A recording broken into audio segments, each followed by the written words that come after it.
এই যে মোচা কেটে নিয়েছি আর নুন হলুদ মাখিয়ে এবার সিদ্ধ করে নেব। এই যে চিংড়ি মাছটাকে ভেজে নিচ্ছি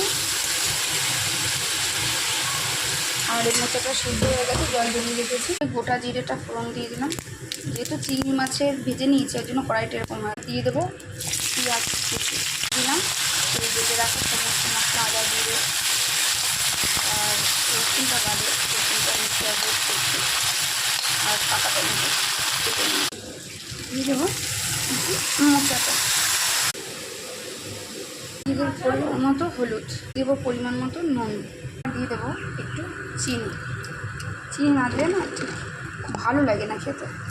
এবার দিয়ে দেবো এই যে ভেজে রাখা আলুটা, দিয়ে দেবো ভেজে রাখা এই চিংড়ি মাছ, দিয়ে মোচা মোচা নিয়ে চিংড়ি মাছটা দিয়ে দেবো একটু গরম মশলা,